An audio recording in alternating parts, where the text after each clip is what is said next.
स्वागत है आपका हमारे यूट्यूब चैनल में। तो आज की इस वीडियो में क्लास 8 का साइंस चैप्टर 1 कोशिका देखेंगे। इसका पार्ट 2 है ना। चैप्टर 1 कोशिका चल रहे हैं। तो कोशिका का 2 क्लास हो चुका है। आज देखेंगे तीसरा क्लास है इस कोशिका का, जिसमें कुछ चैप्टर का कुछ बचा हुआ है उसको देखेंगे और इसका क्वेश्चन आंसर देखेंगे। ठीक है। तो इससे पहले के वीडियो में हम कोशिका देखें, कोशिका के में क्या क्या होता है, कोशिका के प्रकार देखें। तो आज के वीडियो में थोड़ा सा बचा हुआ चैप्टर में उसको पहले देख लेते हैं क्या क्या है। तो एक जीन बचा हुआ है ना। इससे पहले केंद्रक पढ़े थे। तो केंद्रक के अंदर बताए थे कि गुणसूत्र पाया जाता है ना। और वो गुणसूत्र होता क्या है? तो गुणसूत्र होता है जो कि आनुवांशिक गुण यानी कि माता पिता के गुणों को अपने बच्चों तक हस्तांतरित करता है, ट्रांसफ़र करता है। वो कौन करता है? तो गुणसूत्र। तो वही गुणसूत्र में जीन पाए जाते हैं, उसी को जीन कहते हैं। ठीक है। तो जीन अगर आए क्वेश्चन कि जीन क्या है, जीन से आप क्या समझते हैं, तो क्या लिखेंगे? जीन सजीवों का एक आनुवांशिक गुण है। आनुवांशिक गुण का जो है, आनुवांशिक गुण जो होता है सजीवों में, उसका एक वाहक है। यानी आनुवांशिक गुण एक पीढ़ी से दूसरी पीढ़ी में ट्रांसफ़र होता है। किसके द्वारा? तो जीन के द्वारा, है ना। तो उसको ट्रांसफ़र करने के लिए जीन काम करता है, उसको ट्रांसफ़र करने में। ठीक है। तो क्या लिख सकते हैं? तो जीन क्या है? तो जीन सजीव में आनुवांशिक गुणों का वाहक है। सजीव में आनुवांशिक गुण होता है, यानी सजीवों में क्या होता है कि आनुवांशिक गुण का मतलब अगर माता पिता का कुछ गुण है तो वो उनके बच्चों तक पहुंच जाता है। सारा गुण नहीं जाता, कुछ गुण ट्रांसफ़र होता है, तो उसी को बोलते हैं आनुवांशिक गुण, है ना। यानी एक पीढ़ी से दूसरे पीढ़ी में उसका जो गुण है वो ट्रांसफ़र होना, वही आनुवांशिक कहलाता है। तो कहाँ पाया जाता है? सजीवों में। तो सजीवों में आनुवांशिक गुण का वाहक है कौन? जीन। यानी जीन के द्वारा ही आनुवांशिक गुण जो होता है एक पीढ़ी से दूसरे पीढ़ी तक पहुँचता है। ठीक है। तो अगर जीन के बारे में पूछा जाए तो क्या लिखेंगे? जीन सजीवों का आनुवांशिक गुणों का वाहक है जो गुणसूत्र में पाए जाते हैं। कहाँ पाए जाते हैं? गुणसूत्र में। कैसा रचना होता है? दाने के समान, है ना। गुणसूत्र कहाँ देखे थे? केंद्रक के अंदर पाया जाता है गुणसूत्र, है ना। गुणसूत्र धागे जैसा संरचना होता है। इस तरह का कुछ भी संरचना धागे जैसा इस तरह का कर दीजिए, समझिए इस तरह का धागे जैसा संरचना होता है गुणसूत्र का। और इस गुणसूत्र में दाना जैसा दाना पाया जाता है, क्या? जीन, है ना। और इसी जीन से आगे ट्रांसफ़र होता है गुण, है ना, आनुवांशिक गुण। तो कहाँ पाया जाता है? तो गुणसूत्र में पाया जाता है। लिख सकते हैं शॉर्ट में कि यह सजीवों का आनुवांशिक गुणों का वाहक है जो गुणसूत्र में पाया जाता है। यह माता पिता के गुणों को अपने आगे की संतति में स्थानांतर करता है। यानी माता पिता का जो गुण है उसको उनके बच्चों में ट्रांसफ़र करता है। ठीक है। जैसे किसी के माता पिता अगर मोटे हों तो उनके बच्चे भी मोटे मोटे होते हैं, है ना। कि कोई अगर बहुत लंबा है तो उनका संतति भी, उनका बच्चे भी लंबे होते हैं, है ना। कोई नाटे हैं तो उसका वो संतति भी नाटे होते हैं। तो इस तरह का कुछ गुण ट्रांसफ़र होता है, बहुत सारा गुण ट्रांसफ़र हो जाता है अपने बच्चों में। तो उसी को बोलते हैं आनुवांशिक गुण। और वो किसके द्वारा ट्रांसफ़र होता है? तो जीन के द्वारा। क्लियर है। तो यूकैरियोट्स और प्रोकैरियोट्स में क्या अंतर है, ये क्वेश्चन में भी है ना, कि यूकैरियोट्स और प्रोकैरियोट्स में अंतर बताइए। तो देखिए समझते हैं भी ये यूकैरियोट और प्रोकैरियोट क्या होता है। तो ये 2 तरह का कोशिका होता है। इसको जानने से पहले थोड़ा सा जान लेते हैं। 2 तरह का कोशिका होता है, तो उसको बोलते हैं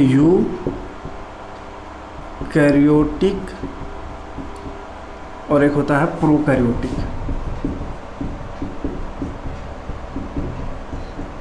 प्रोकैरियोटिक। तो यूकैरियोटिक और प्रोकैरियोटिक में क्या अंतर है, पहले इसको जान लेते हैं। तो यूकैरियोटिक से ही यूकैरियोट्स बन गया है और प्रोकैरियोटिक से प्रोकैरियोट्स, है ना। तो यूकैरियोटिक कोशिका किसको बोलेंगे?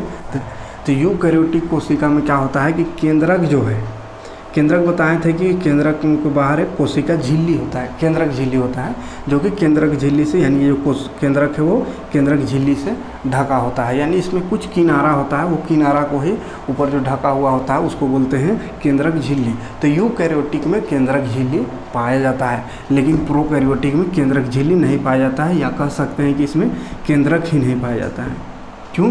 क्योंकि केंद्रक इस तरह का होता है, यानी ये बॉर्डर रहेगा तभी तो वो केंद्रक है। अगर ये बॉर्डर ही नहीं पाया जा रहा है तो इस समझ में नहीं आएगा कि केंद्रक है ये क्या है ना। तो ये कोशिका में ही मिला हुआ रहता है, यानी कि प्रोकैरियोटिक में स्पेशल कोई केंद्रक नहीं पाया जाता है।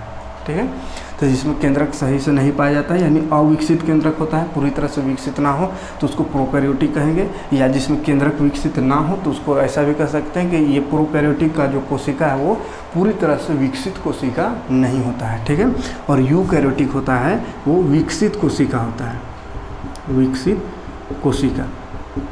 विकसित कोशिका मतलब कोशिका का अंदर जितना भी गुण होता है और जो जो पाया जाता है कोशिका के अंदर वो सारा चीज़ यहाँ मौजूद होता है, क्योंकि ये पूरा विकसित कोशिका होता है, तो उसको उसी को बोलेंगे यूकैरियोटिक कोशिका। और प्रोकैरियोटिक जिसमें विकसित कोशिका नहीं होता है, यानी केंद्रक भी नहीं पाया जाता है, और केंद्रक के अंदर जो चीज़ पाया जाएगा वो भी नहीं पाया जाएगा, क्योंकि इसमें केंद्रक ही नहीं होगा तो उसका अंदर जो गुणसूत्र और जीन सब होता है वो सब नहीं होगा, है ना। तो प्रोकैरियोटिक क्या है, तो ये अविकसित कोशिका है, पूरी तरह से विकसित कोशिका नहीं है। ठीक है, तो ये प्रोकैरियोटिक और यूकैरियोटिक के बारे में थोड़ा सा भी इस क्लास में अध्ययन करना है। उसके बाद क्लास 9 में जब जाएंगे तो वहाँ भी चैप्टर है कोशिका, उसमें पूरा विस्तार से सब के बारे में जानना है। और अब इसमें बहुत कुछ छूट गया है, माइटोकॉन्ड्रिया, लाइसोसोम, राइबोसोम, ये सब कोशिका के अंदर पाया जाता है, जिसके बारे में अभी पढ़ना नहीं है। तो अभी जितना 8 क्लास में है बस उसी को ज़्यादा फोकस कर रहे हैं, एक्स्ट्रा चीज़ें बता रहे हैं ताकि कन्फ्यूजन ना हो, है ना। अगर एक ही क्लास में सारा कुछ पढ़ लीजिएगा फिर आगे क्लास क्या पढ़िएगा, है ना, और दिमाग भी थोड़ा काम नहीं करेगा, समझ में नहीं आएगा। इसलिए थोड़ा थोड़ा समझिए, जितना कुछ इस क्लास में दिया हो उतना ही को सही समझिए, उसके बाद में सब इसके बारे में डिटेल से पढ़ना है। लेकिन यहाँ पे नाम आया इसलिए इसके बारे में थोड़ा सा बता दिए कि इसमें केंद्रक नहीं होता है, यूकैरियोटिक में होता है ना, और इसमें नहीं होता है, यानी ये अविकसित कोशिका है और ये विकसित कोशिका है।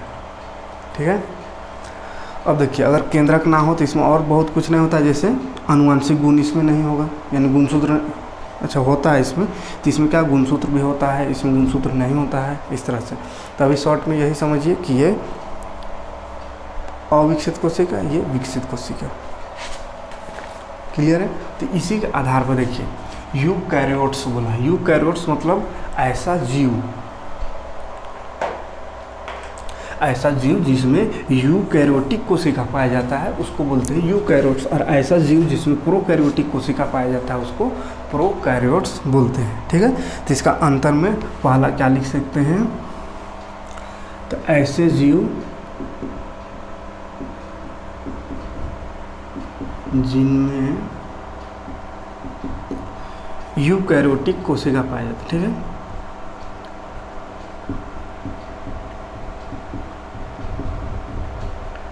जिसमें यूकैरियोटिक कोशिकाएं पाई जाती हैं।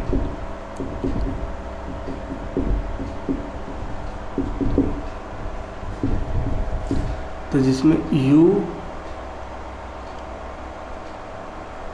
कोशिका पाए जाते हैं उसको यूकैरियोट्स बोलते हैं। और इसी में क्या हो जाए, इसमें क्या हो जाएगा, तो प्रोकैरियोटिक में प्रोकैरियोटिक कोशिका पाए जाते हैं, इसमें लिखेंगे क्या, प्रोकैरियोटिक कोशिका पाए जाते हैं ना। तो इसको अच्छा से लिखेंगे तो कैसा लिखेंगे, ऐसा जीव जिसमें प्रोकैरियोटिक कोशिका पाया जाता है उसको क्या बोलते हैं, प्रोकैरियोट्स बोलते हैं। क्लियर है? दूसरा पॉइंट क्या है, यानी इनके कोशिकाओं में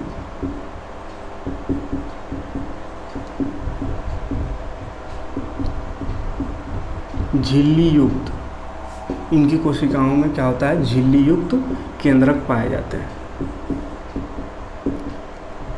तो झिल्ली युक्त केंद्रक पाया जाता है, और इसका जस्ट उल्टा यहाँ लिख देना है, इनकी कोशिकाओं में केंद्रक यानी झिल्ली युक्त केंद्रक नहीं पाए जाते हैं। ठीक है, यहाँ क्या लिखेंगे, झिल्ली युक्त केंद्रक, झिल्ली युक्त केंद्रक नहीं पाए जाते हैं।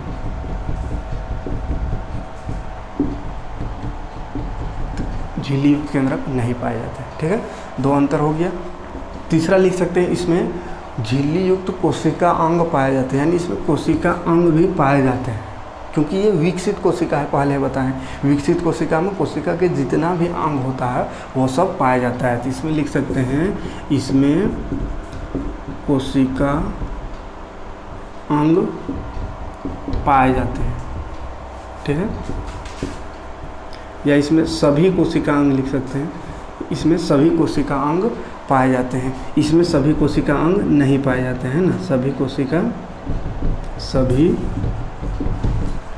कोशिका अंग या कोशिका अंगक बोलते हैं, नहीं पाए जाते हैं। इसमें सभी कोशिका अंगक नहीं पाए जाते हैं। जैसे इसका एग्जाम्पल क्या हो गया, तो शैवाल, ठीक है, नीलहरित शैवाल हो गया, और जीवाणु।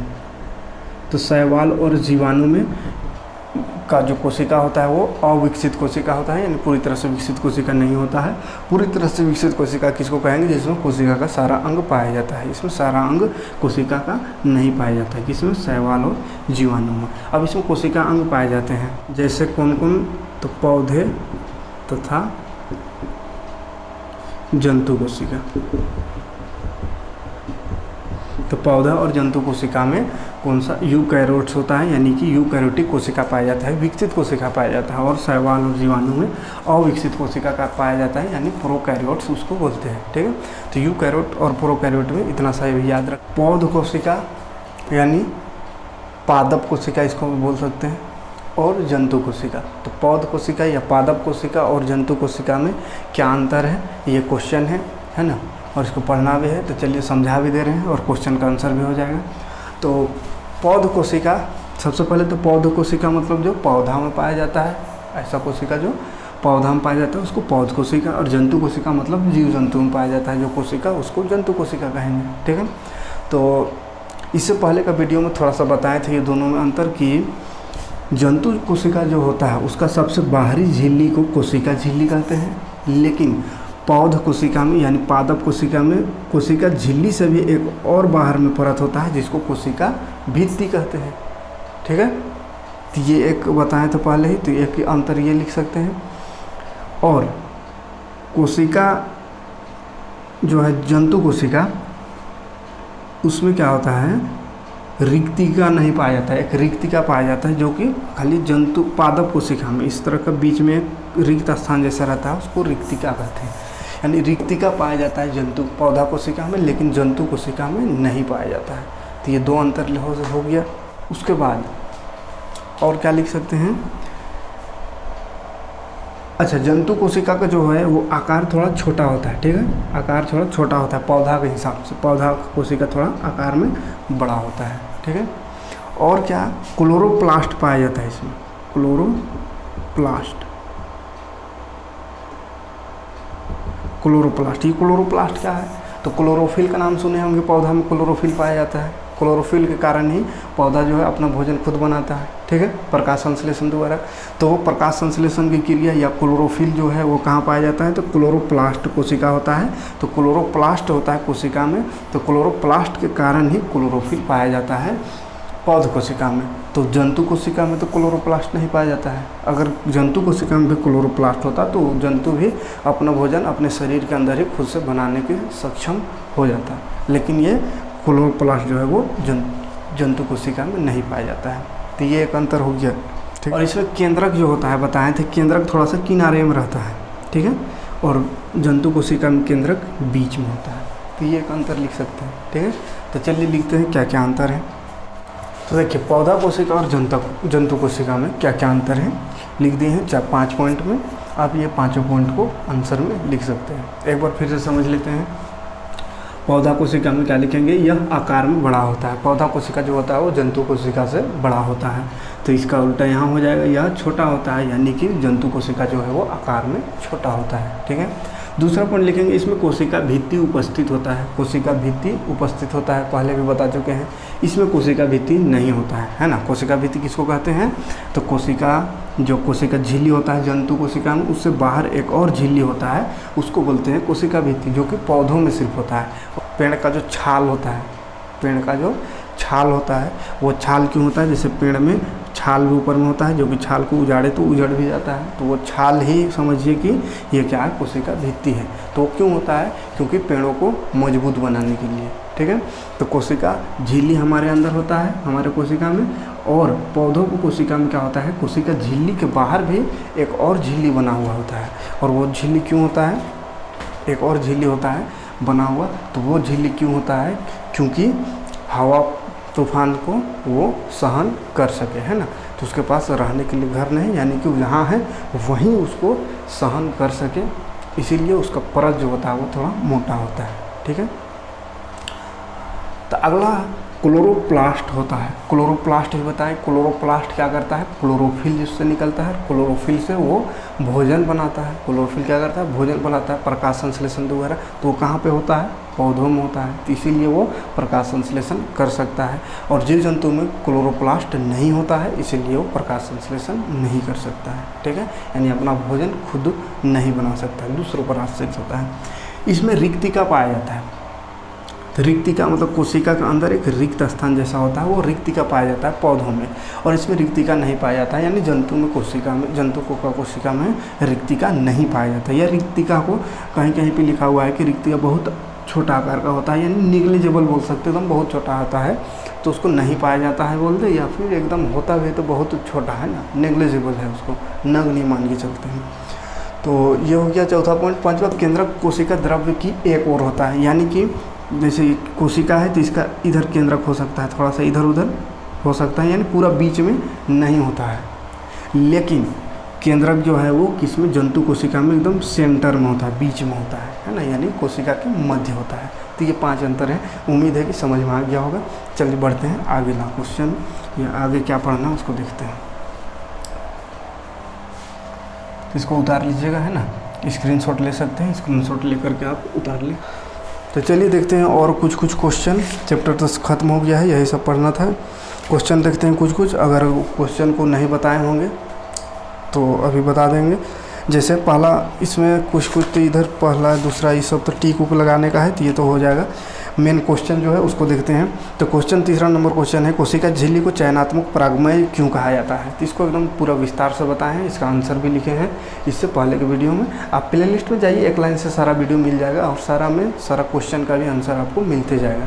और जो इसका क्वेश्चन का आंसर चैप्टर पढ़ाने समय नहीं मिला है उसको स्पेशल आज के वीडियो में कर देंगे, ठीक है। जैसे पौधा कोशिका, जंतु कोशिका कर दिए, प्रोकैरियोटिक यूकैरियोटिक कर दिए, है ना। आगे भी देखते हैं, कोई क्वेश्चन ऐसा होगा जिसको अगर नहीं किए होंगे तो कंप्लीट कर देंगे। तो उसका अगला क्वेश्चन है, कोशिका द्रव्य में पाए जाने वाले विभिन्न अंगकों का नाम लिखें और उसका कार्य लिखे। तो कोशिका द्रव्य में क्या क्या अंगक पाया जाता है उसको भी बता चुके हैं इससे पहले के वीडियो में, क्या क्या पाया जाता है नाम लिखना है। तो कोशिका द्रव्य में क्या क्या अंग पाया जाता है उसको भी बता चुके हैं। तो बहुत सारा अंग पाया जाता है, जैसे कि माइटोकॉन्ड्रिया, लाइसोसोम, राइबोसोम, तो ये सबको लिखना है, लिस्टिंग कर देना है। तो उसको आप लिख लीजिएगा। यहाँ पे हम एक चित्र भी दिखा दे रहे हैं कोशिका का, उस चित्र में भी आप देख लें क्या क्या पाया जाता है ना। तो उसको लिखना है। उसके बाद यूकैरियोटिक और प्रोकैरियोटिक में क्या अंतर है, तो अभी जस्ट किए उसको। फिर पौध कोशिका, जंतु कोशिका में क्या अंतर है उसको भी किया अभी। उसके बाद क्वेश्चन है, कोशिका में क्रोमोसोम अथवा गुणसूत्र कहाँ पाए जाते हैं, उनके कार्य का वर्णन करें। तो क्रोमोसोम अथवा गुणसूत्र, तो गुणसूत्र को ही क्रोमोसोम कहते हैं, ठीक है, क्रोमोसोम, या इसी को क्या बोलते हैं, गुणसूत्र।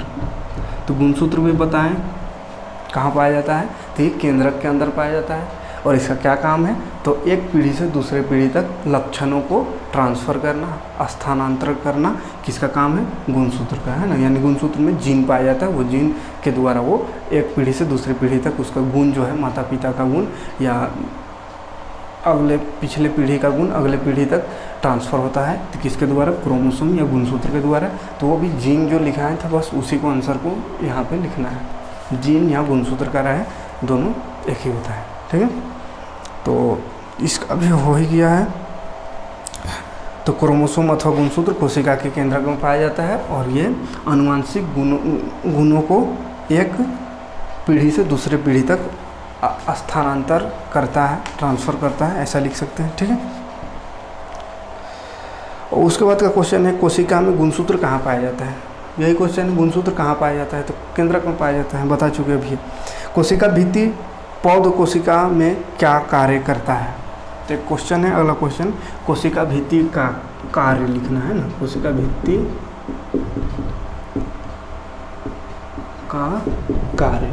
तो देखिए कोशिका भित्ति का कार्य तो बताया, लेकिन इसको लिखाने हैं, पूरा डिटेल से नहीं बताएं, क्योंकि कोशिका पादप कोशिका के बारे में चैप्टर में पढ़ना ही नहीं था, ज़्यादा कुछ नहीं पढ़ना था, इसलिए शॉर्ट में बताए थे। तो चलिए क्वेश्चन पूछ दिया है कोशिका भित्ति का कार्य, तो इसको जान लेते हैं।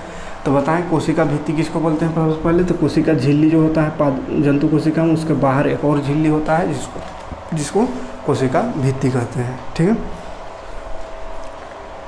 तो यहाँ पे क्या लिख सकते हैं, कोशिका भित्ति पौध कोशिका का सबसे बाहरी आवरण है, सबसे बाहर का कवर है ना, जो कोशिका का क्या करता है, ताप में परिवर्तन, तेज गति से चलने वाली हवा, वायुमंडल में नमी, यानी जितने भी प्रकार का परिवर्तन है, जितने भी प्रकार का वातावरण का झेल है, वो सबको झेलने में शक्ति प्रदान करता है। पहले बताएं इसका, है ना, यानी कि वो सबको विभिन्न परिवर्तनों से सुरक्षा प्रदान करता है। यानी पौधा को जो भित्ति होता है, कोशिका भित्ति, वो तापमान को सहने में मदद करता है, या हवा बहुत जो आ रहा है, आंधी तूफान, तो उसको सहने में मदद करता है, नमी को सहने में मदद करता है। पानी बहुत आ रहा है तो नमी पानी को अंदर जाने से बचाता है, ठीक है। तो वो जो आवरण होता है ढका हुआ, वो ये सब सुरक्षा प्रदान करता है। यानी इसमें हम लिख सकते हैं, तो कोशिका भित्ति का कार्य क्या है, तो यह पहले एक लाइन लिख लेंगे, यह कोशिका का सबसे बाहरी आवरण है, यानी सबसे बाहर में पाया जाता है। और इसका काम क्या है, तो जो कोशिका के ताप में परिवर्तन, यानी तापमान टेम्परेचर का जो बदलाव होता है, फिर तेज़ गति से जो हवा चलता है ना, या पानी, बहुत ज़्यादा पानी आ रहा है, तो वो सब विभिन्न परिवर्तन, यानी इस तरह का अलग अलग परिवर्तन,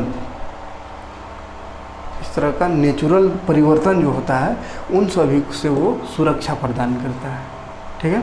क्योंकि पहले ही बताएं कि पेड़ पौधे क्या है कि जहाँ है वहीं रहते हैं, उसका तो कोई घर मकान नहीं है, छत नहीं है खुद को ढकने के लिए, कि थोड़ा सा पानी आए तो हम लोग जैसा करते हैं कि पानी आने लगे तो तुरंत घर घुस जाएंगे, है ना, बहुत ज़्यादा धूप है तो भी घर घुस जाएंगे, और खुद को सुरक्षा प्रदान करेंगे, है ना, खुद को सुरक्षित रखेंगे।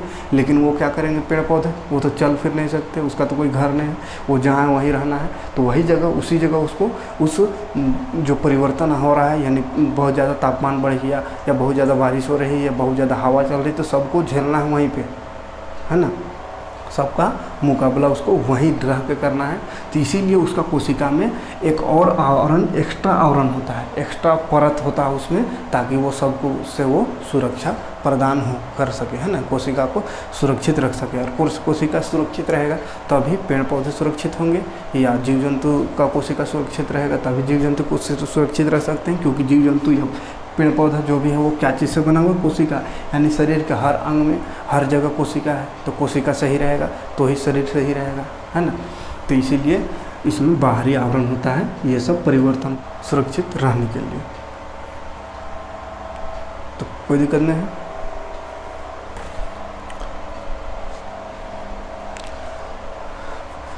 उसके बाद अगला क्वेश्चन है, कोशिका के आकार का जीवों के आकार के साथ कोई संबंध नहीं होता, क्या आप इस बात से सहमत है। तो बिल्कुल सहमत है। कोशिका का आकार से उस जीव का आकार से कोई संबंध नहीं होता है। यानी कि ऐसा नहीं कि कोशिका का आकार तो ऐसे भी बहुत छोटा होता है, इतना छोटा होता है कि उसको हम नंगी आंखों से देख नहीं सकते हैं। उसको देखने के लिए इलेक्ट्रॉन माइक्रोस्कोप का प्रयोग करते हैं, जो कि क्या करता है 1,00,000 गुना, है ना, 1,00,000 गुना बड़ा कर देता है कोई वस्तु को, तब जा कर के हम उसको देख सकते हैं। तो इतना छोटा ये है। तो कोशिका का आकार से जीव जंतु का आकार का हम तुलना नहीं कर सकते हैं। यानी हाथी बहुत बड़ा जानवर है, इसका मतलब थोड़ी है कि उसमें इतना बड़ा बड़ा कोशिका होगा 5 किलो का, 10 किलो का। उसमें भी कोशिका क्या होगा, एकदम वही नगण्य, एकदम नहीं देख सकते हैं। उसका भी कोशिका को देखने के लिए माइक्रोस्कोप का उपयोग करना पड़ेगा। यानी कि जीव बड़ा हो या छोटा हो, उससे मैटर नहीं करता है कि उसका कोशिका बड़ा होगा कि छोटा होगा। ठीक है, तो उसको लिख सकते हैं अपने से कि यह इस कथन से हम पूरी तरह से सहमत है भाई, है ना, क्योंकि कोशिका का आकार और जीव का आकार से कोई संबंध नहीं होता है। कोशिका भिन्न भिन्न आकार की होती है। भिन्न भिन्न आकार की कोशिकाएं मिलकर भिन्न भिन्न प्रकार के ऊतक बनाती हैं जो कि अंगों का निर्माण करता है। तो चूँकि कोशिका भिन्न भिन्न आकार का होता है और फिर वो बहुत सारा कोशिका मिल करके ऊतक बनाता है, फिर बहुत सारा ऊतक मिल करके तब जा कर के शरीर का एक अंग बनता है। तो इसीलिए क्या है कि कोशिका का आकार से जीवों का आकार का कोई संबंध नहीं है। ठीक है, तो ये ऐसे जनरल नॉलेज का क्वेश्चन है, उसको अपने से भी कर सकते हैं। तो उम्मीद है कि चलिए चैप्टर यहीं पे ख़त्म हो गया, क्वेश्चन आंसर भी लगभग कर ही दिए। तो उम्मीद है कि समझ में आ गया होगा चैप्टर। तो चलिए मिलते हैं अगला वीडियो में अगला चैप्टर लेकर के, है ना। तब तक के लिए आपसे रिक्वेस्ट है कि थोड़ा शेयर कीजिए वीडियो को और ज़्यादा लोगों को जोड़ने की कोशिश करें ताकि हम ऐसे वीडियो आपके लिए हमेशा लाते रहें।